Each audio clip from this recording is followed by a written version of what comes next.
Why don't you say your name and where are we? Okay, good morning. Welcome to Findings Art Center. We are here at Findings Art Center on 6th next to the Warner Grand Theater. And my name is Annette Sikatich. I'm the founding director of Findings Art Center here in San Pedro. Can you talk a little bit about what Findings Art Center is and how long it's been here? Okay, Findings Art Center was established in 2007, and there was a group of us who were together at a Corita art exhibit sale, and we said, Corita needs to come to San Pedro. And all of us said yes, and happened that 4 of us who were in that conversation were all graduates of Immaculate Heart College, where we all met Corita Kent and studied with her. And at that time, in 2007, it was just a dream. We weren't exactly sure, except we wanted to continue the legacy of Corita, mostly about her method of education. A lot of people emphasize her art exhibits and her commercial artism and her activism in the community and all these women's lib, et cetera, et cetera. But we knew her as our educator, who said to us, our basic theme was, we have no art, we do everything as well as we can. And people would say, well, what do your artists do when they graduate? And she said, I hope they would go home and be good professionals in whatever they do, be it motherhood or professional, whatever. And that's what we learned from Corita Kent. And who were the 4 women, and when did you attend Immaculate Heart together? Okay, the 4 women were Camilla Townsend, Lorene DeRocco, Judith Blahnik, and myself. And then there was a 5th, was Rod Stevens. He was, although he didn't attend when we were there.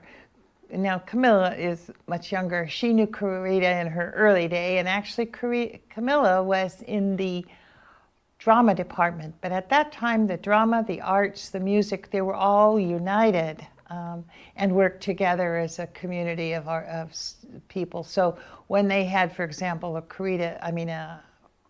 drama department program or a play, it was the Corita students that came in and did the background drawings and everything for the setup of the play, and that was that. So Camilla knew her through that. And Lorene and I went to school together, and so did Judith. Judith was a little bit ahead of us, but Lorene and I were art majors. Judith, I believe, she too was a drama major. So, but we were all heavily influenced by Corita Kent. Why did you choose Immaculate Heart to go to college?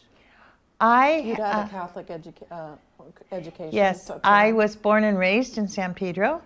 I went to Mary Starr since I was 1st grade and all the way through to 12th grade. I happened to have the benefit of going to Mary Starr High School when it was an all-girls school. And at that time, I really wanted to join the Immaculate Heart community. And so the choice was already made for me that I would attend Immaculate Heart College because of that connection. And to be honest, I was totally innocent of who Corita Kent was at that time when I was in high school. However, my teachers were very influenced by her, and so I learned a lot of teaching Corita methods in grammar school. I always say that I was a latchkey kid and learned my art by staying after school decorating bulletin boards, and that's really where my background came from, was my early childhood education through Immaculate Heart Community Women. And then when I got my first experience with Corita was a beautiful letter from her welcoming me to the art department. As things went on, I joined in 1967 and graduated in 1970. I went on later to get my master's degree, but at that time, the Immaculate Heart community was in heavy fire of the Catholic Church because they questioned, they were trying to live out the Vatican II mandate to become one with the community. And so I had no idea what that meant at that time, but I learned quickly and became part of that regime, so to speak. So we, the Immaculate Heart Community, became a lay organization and have now formed an ecumenical organization. But Carita at that time was being bombarded with newscasters and TVs. Her pictures were on the cover of Times and Sunset and you name it. And ironically, I happened to be her bodyguard that would stand at the door because she was trying to teach. And all these newscasters just felt they had the right to come in and bombard our classes, and she wouldn't let them. So I became Carita. She used to call me her bodyguard. And that was my influence with her.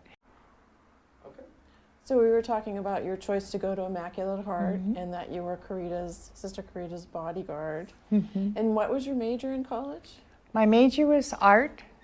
My minor was psychology, although at that time they encouraged everyone who was an art major to become an English major, and or a minor, excuse me. However, I drifted more towards the psychology classes, although I took a lot of English classes. She did that because she wanted us to be well-read, especially among the, as you see in her artwork, she used a lot of famous quotes from famous writers and poets, and she was hoping we would follow suit with that.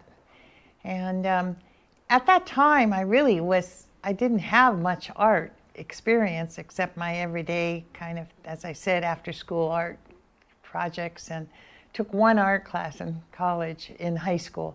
However, as Carita would say, we have no art, we do everything as well as we can. I think I was a really good student of hers because one of her main philosophies of being a good student, and she's got the 10 rules that we established, and one was listen to what you're being told and do what you say, and vice versa. Pull everything out of your teacher, and teachers to pull everything out of their students. Those are two of the rules.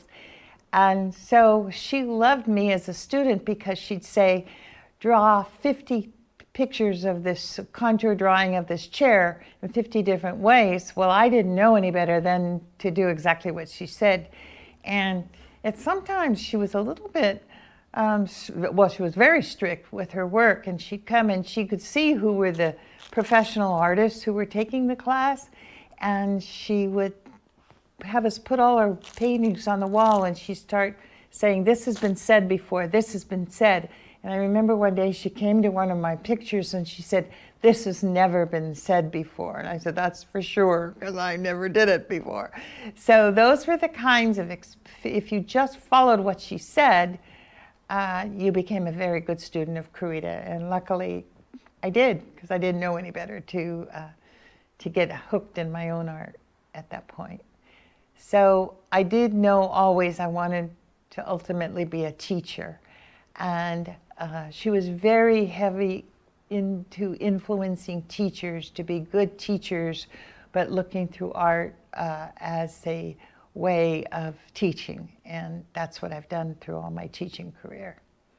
What were some of the things that have stuck with you all of these years? You mentioned some of them that Sister Carita taught that you've carried through to today. Well, one of our favorites is, there are no mistakes, only make.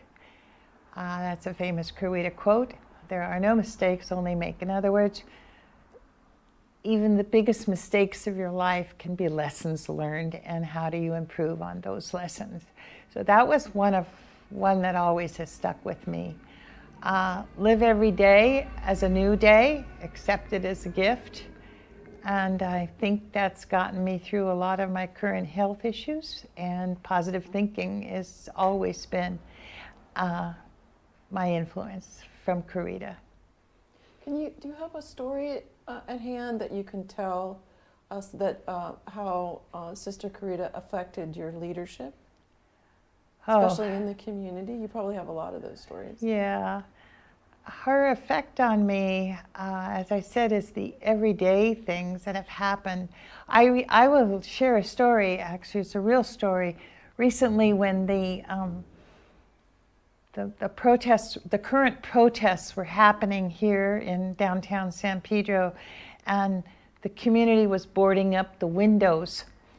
I came down here and I looked at the windows and I looked at Carita's posters, and I said to myself, what would Carita do? Well, she certainly wouldn't put barricades up with those who were protesting. And so I took my peace signs and put them in the windows and did not board up the windows, because I felt if they needed to grab the peace, they would. And that I said to her, I remember praying in front of this building saying, Carita, what would you do? Another thing about Carita is, even though we did a lot of beautiful, this was during the Vietnam War, etc., we did beautiful posters, but she would say our job as an artist is not to walk the streets, but to put our paintings on the walls, to put our messages on the walls. So our art was sent to Washington, D.C., New York, etc., in fabulous exhibits, way of protesting. And that was Carita's method. People thought she walked the streets. She really wasn't a big street walker. Hers was to influence people individually. And a nun as a streetwalker. That's funny. Well, one of her best friends is in all of the photographs of Martin Luther King, because that era, her best friend is walking the streets with Martin Luther King. So, but she felt that we as artists had a different role, and that was to influence people one-on-one. So even today when people say, oh, call your congressman, tell him what to do, and I'm saying, no, get to know your congressman and embrace them. And she taught me that it's not about telephones, it's about one-on-one. And I can remember the night I came down here to look at the windows, and I thought, how appropriate. Number one, Tracy from next door said, don't you worry, Annette, I have you covered. I will watch your building. And then, of course, the longshoremen in the street said, we've got you covered, don't worry. So I went home in peace, and then that morning, two of the homeless men who walk around the streets often said to me, oh, Annette, don't worry, we were sleeping in your storefront all night long, so nobody touched this building. And I thought, how cool is that the homeless are taking care of me? And that's the way it should be. And that's what Carita would have done. She would have fed others that they would feed others. And that's one of the biggest, I think, messages I've learned. Feed others and they will feed someone and they will feed others.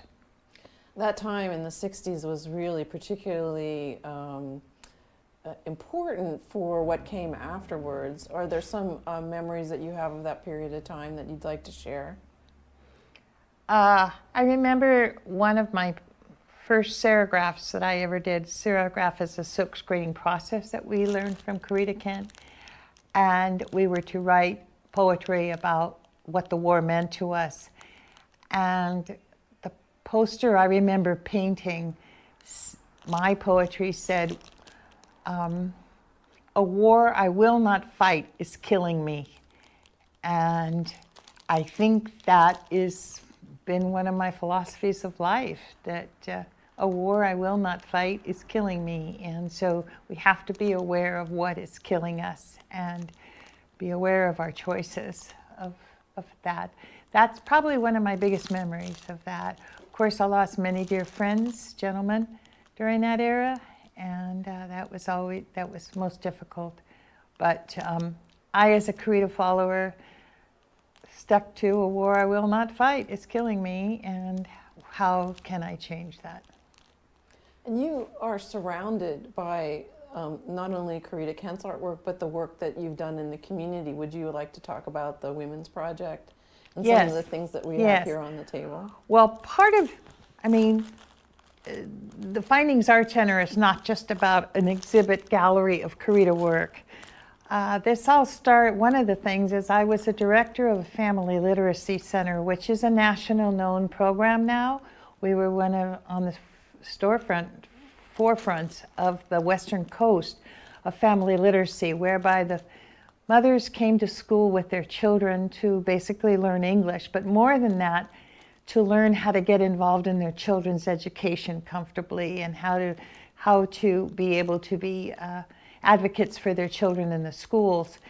And this program is run out of Louisville, Kentucky, the National Center for Family Literacy, heavily sponsored by Toyota, of all places. And we have had 30 years of partnership with that. Well, when I was ready to retire from the family literacy program, the mothers said, you can leave the school district, but you're not leaving us. And so we continued the weekly mother get-together. But the purpose of that was to teach the mothers, number one, resume writing. And I remember the students saying, oh, teacher, I have nothing to put on my resume. And I said, number one, you're all bilingual. Write that down. And they'd say, how do you spell that? And so we put that up. Then I said, oh, you're all members of the Findings Art Center Women's Project. And they said, what is that? I said, I don't know, but we're going to figure it out. And the third thing, which is part of my probably biggest influence, was I told them that every great job I happened to have gotten was because I volunteered. Not that I went with the intention of getting a job, but it happened. And so they said, well, we don't know where to volunteer. We don't know anybody. And I said, well, we'll figure it out. So we, the women started by, someone called and said, do you know anybody who can knit scarves for me? My dream is to start a homeless women's project where we will make scarves for women and give them as gifts to the women who come to the homeless shelters or the women abuse shelters. So I happened to ask my students, at that point I didn't know, and I said, can you knit? And they go, oh yes. And so remember, they all came knitting, and before you know it, the Women's Project became a volunteer center for not only knitting for that project, but making projects for the Children's Hospital in Los Angeles. And we especially worked with a group of children who were born either with deformed hands or hand issues or no arms or whatever. And the mothers made wonderful gifts. And every year to this day, 20 years later, we're still making gifts for the Findings, through the Findings Women's Project. So we did the Women's Project. And then, because we were making all these things, I opened a work studio in Angels Gate Cultural Center, so affiliated with them, and that has become an upcycle center. So people bring me their art supplies, and I have the honor of distributing them out to the community. So lots of yarn and fabric, all of this, the projects that the women make are all upcycled, recycled, brand new yarn. We work with the Robert Kaufman Company, and they give us all the fabric we ever wanted, etc. So we have the Upcycle Center. Oh, and our other big thing is our shows for causes. So every month we invite an organization to come in and do an art exhibit, basically promoting their art, but also promoting their programs. So we've had Beacon House, the women's programs. All the high schools in the area have done shows. We've done children's programs. We do the Lions Club, Peace Poster Contest, things like that. You introduced me to Charmaine Jefferson, who at the time was the director of the California African American Museum of Art. And it was a show of photographs of Dr. King? Yes, yes. Carita was a good friend of the Martin Luther King and his wife. And the Kennedys. She was very close to the Kennedys. And in fact, I remember the day that Robert Kennedy was shot, and the phone call came in, and I happened to be answering door and phone that day. And it was Robert's wife calling to tell Carita specifically that Robert had been killed. So there were those affiliations. Well, anyway, one of our local leaders, I'm sorry, I just lost his name, but one of our local leaders, Bob Farrell, came and said, Annette, what do you think about getting some African American influence here? And I said, oh yes, very much so. And I said, how about we do an exhibit called the Carita King exhibit? And we got her artwork of Martin Luther King that she did, and there's a few pieces around here. I have to find them, but there's some Martin Luther King work up. Anyway, we had an exhibit and invited them from the African American Museum, and we did a merger of the two programs. And of course, Kenny Hahn was a big influence of welcoming Martin Luther King to Los Angeles. So we had that, those photographs also. But it was a wonderful show. It was a wonderful show, and I hope to do it again soon in the future. But it's the cultural connections that Carita was very committed to, and we hope to continue that connection with that. And so we have the Shows for Causes, the Women's Project, the Upcycle Center, the Artwork Studio, and our most current, not current because we've been doing it for a number of years, but it's our most dedicated interest right now is internship in the community of helping high school kids who quote unquote need to do volunteer hours anyway, come and work with me in Findings Art Center to have influence in the art world.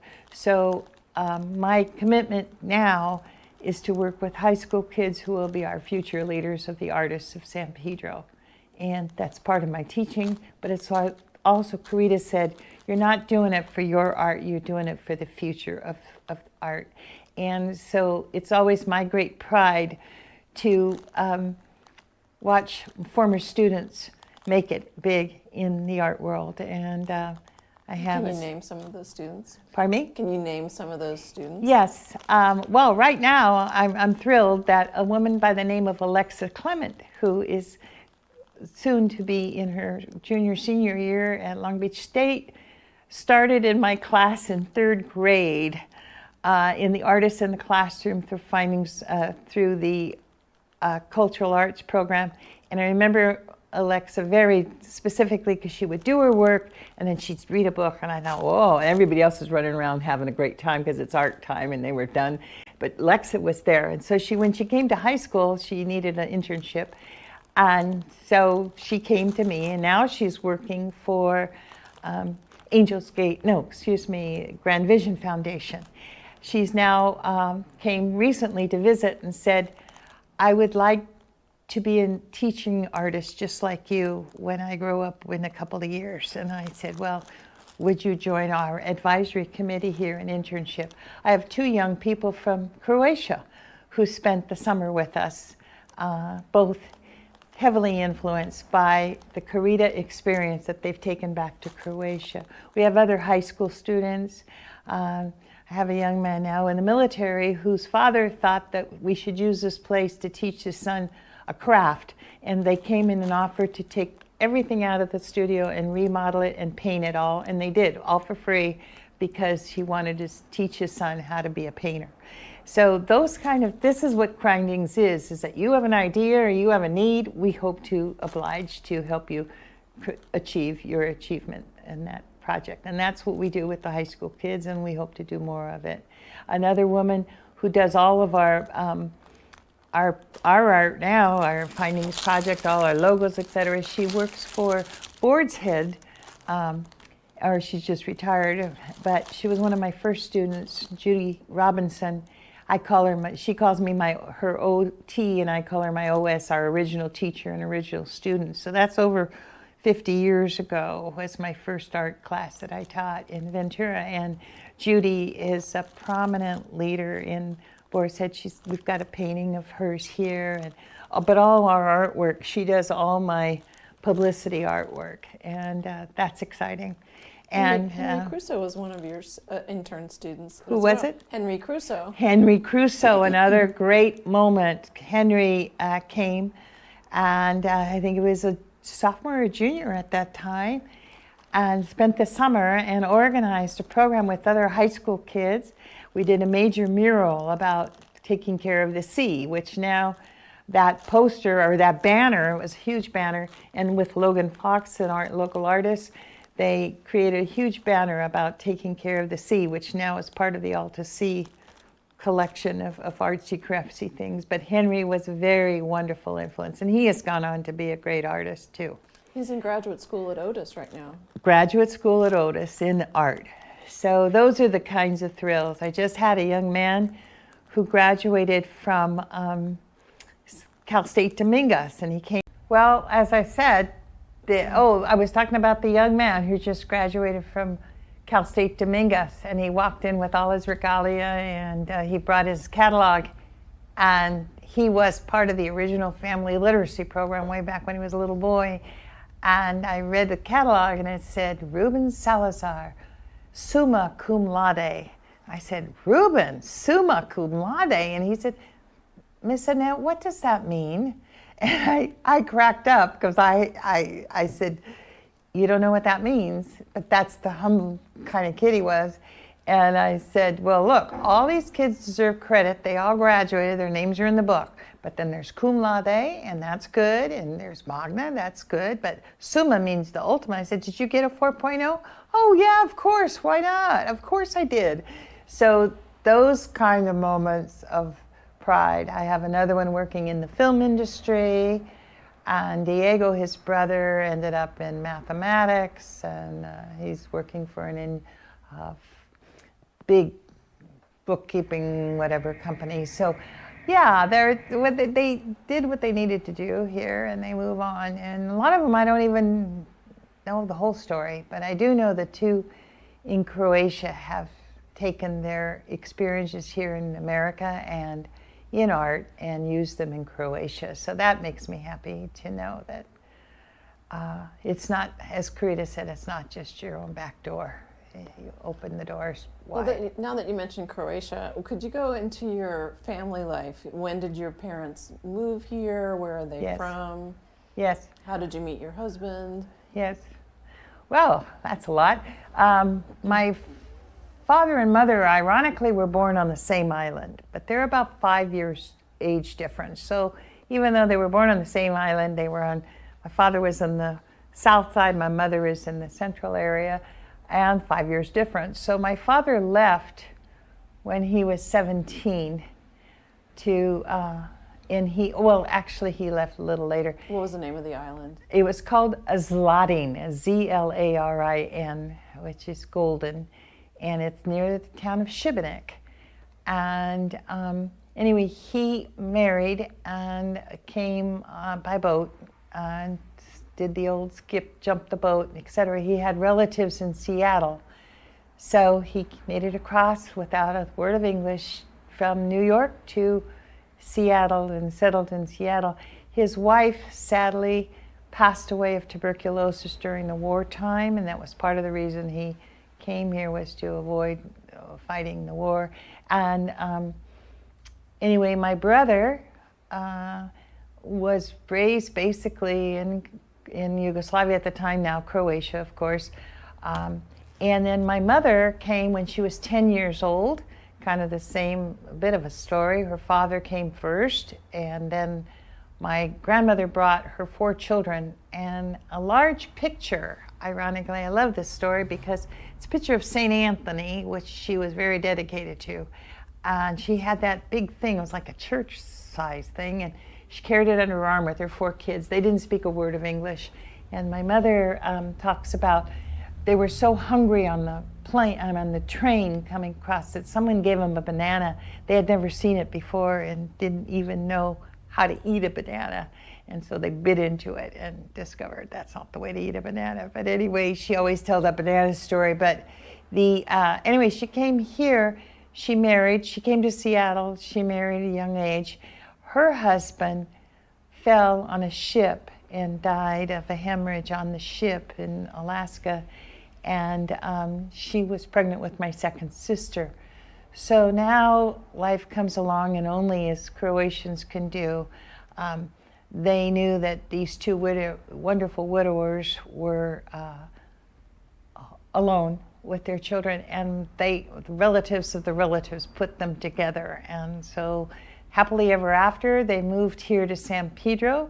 The one uncle who brought him to Seattle had a brother here in San Pedro, so my father became a fisherman here in San Pedro. And I love to say that my mother, at the time that I was born, she was tired of having babies, so I was number 4.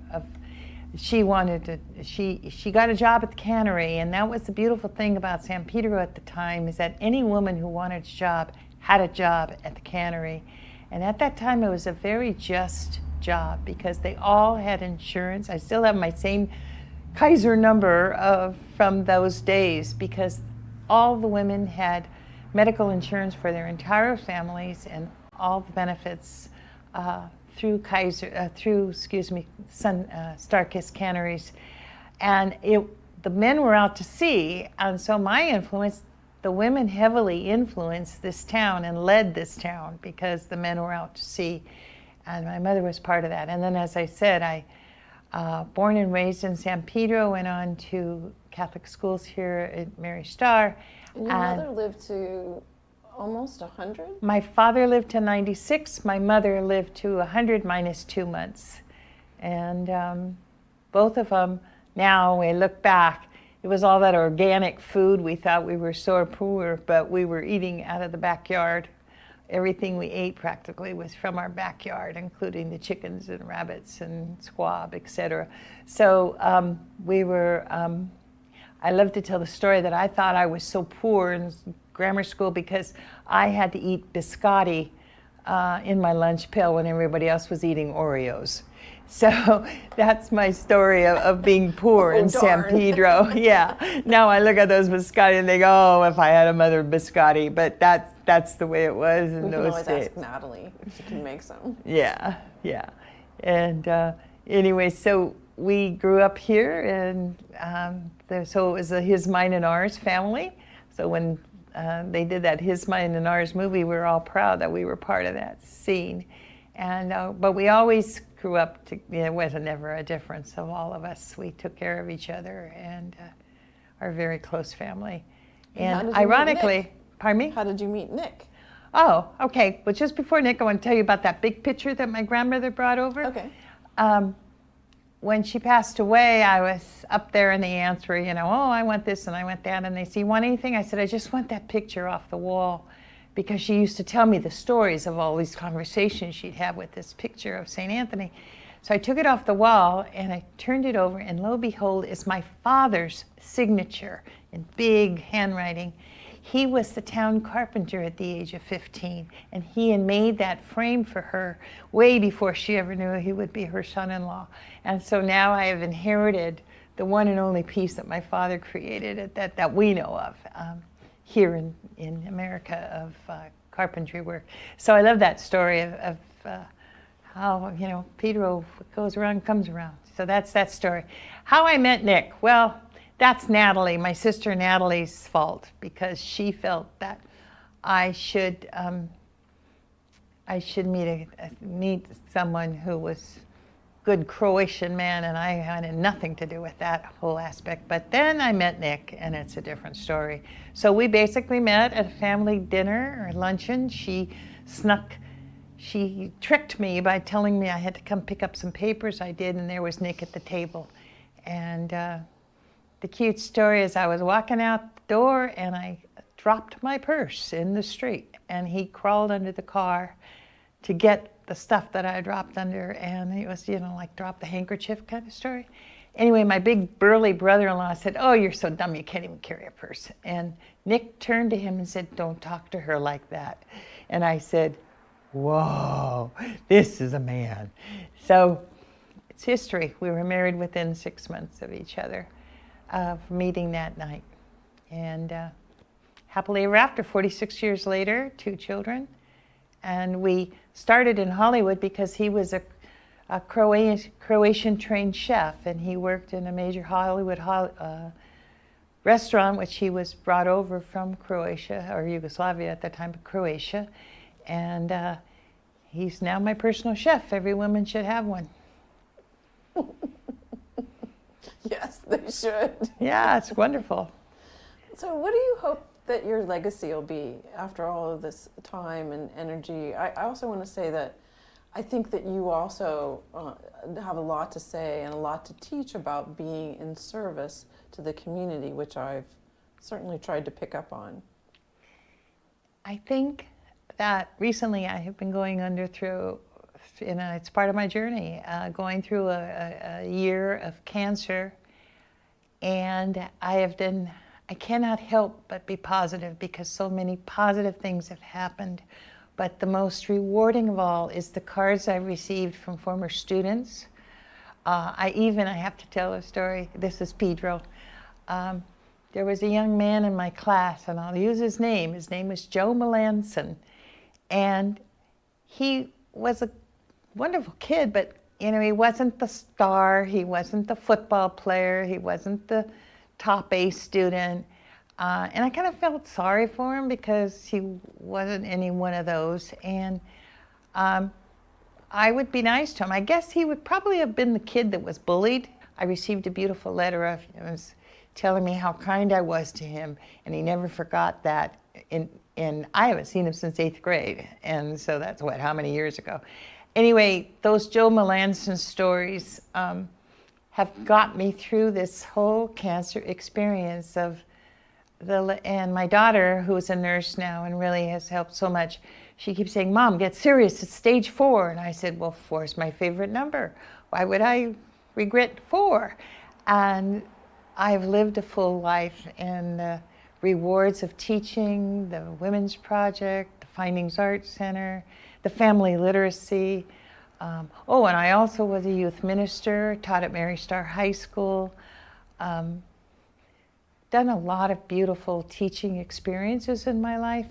I think the greatest gift of being a teacher and having kids like me, but of course I taught all the fun classes. I taught marriage, art, foods, home economics, all the good stuff. I taught at Marymount University as a professor recently, and it was adjusting. And that was a fabulous cultural experience too, because at that time there were many Chinese students coming to America, and I thought, well, the most important thing is for the American students to get to know the Chinese culture, and Marymount was that opportunity for me to merge those two programs of people. And so I think my legacy is gratitude, just gratitude of working with those who I've worked with. And as Karita would say, we have no art. We do everything as well as we can. And I'm not bragging, because there's a lot of things I could do better, but there are no mistakes. We just learn from the makes. And this cancer has been a gift. And now that I'm achieved this, my doctors even say it's not the chemo that cured you, it's your positive attitude. But my attitude is it's the grace of God, of friends who've prayed through this. I have people praying in Chile, Dublin, Croatia,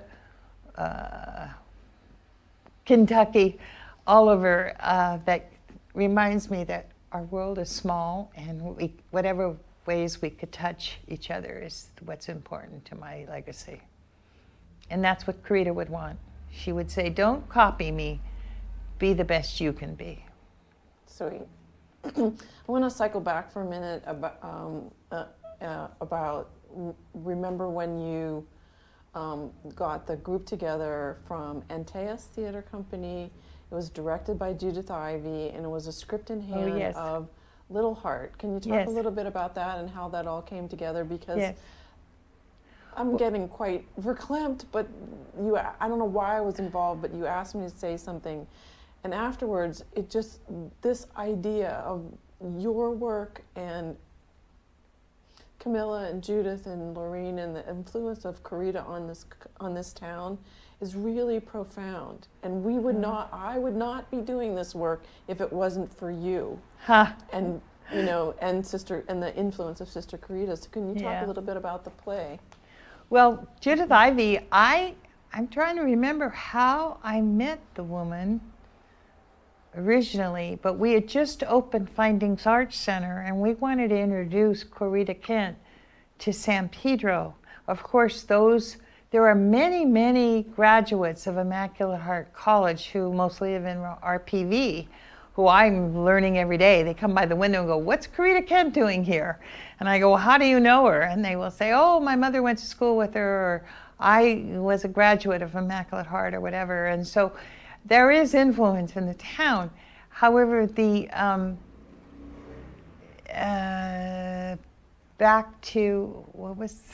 It was called Little Heart. Little Heart. Okay, so I heard that this woman was doing a play, and somehow she contacted me and said that she had heard that I was opening a Karita art gallery. How she heard, I'm not exactly sure, but could have been through it was the Mackle newsletter, I think. This was the playwright, Irene O'Garden, right? She's the playwright, yes, Irene O'Garden, excuse me.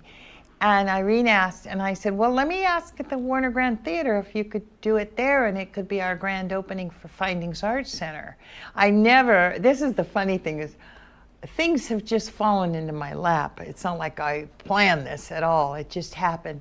She was thrilled because she wanted to get it on the West Coast, and here's the beautiful Warner Grand Theater. And of course, Lee Sweet said yes. We work in great collaboration with the Warner Grand ever since we've been here. That's part of who we are, as a support gallery for the Warner Grand. That's another thing we do. If they need a box office, or if they need the windows or whatever. Anyway, so Lee said yes, and we decided to have the play here to do our grand opening in honor of Karita Kent. Well, I didn't know that she would be bringing all these artists, Judith Ivey, among other artists, to do this reading of Little Heart, which is the story of Karita Kent. And it just kind of happened. It's just like many things that have happened here at Findings Art Center. And that's part of who we are, is people have a knock on the door and say, we have an idea, like the Martin Luther King exhibit or whatever, can you do it? And that's what we're for, is open to the community to do those kind of things. So I met Irene O'Garden. We've become good friends ever since, stay in contact, and Irene, it was a one-time show. Sorry for interrupting. Irene wrote Children of a Lesser God, right? Yes. I don't know much about her except through what I learned from Irene O'Garden. Yeah. By the way, we also now, even though through COVID we've been closed by the city because we are a city property, but now we're opening up again with permission, et cetera, and had to take the class, et cetera. But we have a poetry group that meets here regularly. I'm proud to say that Angela Raniero started the San Pedro Heritage Museum here at this very desk because she had an idea, and we gave her the space to plan and start her tours and things like that. So that's what Findings is an opportunity for others to come, because that's what Karita would want. You are the consummate mensch. Is there anything I didn't ask that you would like to talk about? No, I'm just grateful for what you do, and I hope that we can continue growing and cultivating the arts of San Pedro, because there are many, and that's my next goal too, is to bring a lot of the artists that are here in San Pedro. We just don't know them yet, or we know them and they haven't come to surface yet. And I hope that we can continue to work in partnership with people like you, Linda Grimes, and the San Pedro Chamber of Commerce, so Warner Grand, et cetera, Grand Vision. Crail Johnson Foundation, by the way, has been a major supporter of ours from the very beginning in family literacy, and that's how we got connected to the Crail Johnson Foundation. They were our first funders for my family literacy program way back in the early 80s. So I guess I'm known as the connector, the great connector of San Pedro, but that's what I love doing, is saying, hey, I have this need and they have this need, and can you put us together? And I do my best to connect people. And that's who I am, a connector. And an inspiration. Oh, well, thank you. Thank you. I never thought of myself as an inspiration until I received these cards over and over that remind me of that. So that's been a blessing. All I can say is the friendships have been a blessing in my life, and that's Pedro. You know, you have to know and be best friends, because more than likely you're either a relative or you will marry a relative of somebody from this town. So that's the way we grew up. And my mother also, her influence of the canneries, and would come home and she'd talk about the potlucks, and the Mexicans brought this and the Chinese brought that and the Filipinos brought this and the Slavs brought that, and Croatian, but you know, and the Italians brought this, and we'd have this great potluck. And my mother always taught us that we were all equal. There was no sense of different races. We were all one, and that's my goal, is that we're all one. Sweet. Enough? Yeah, I think so.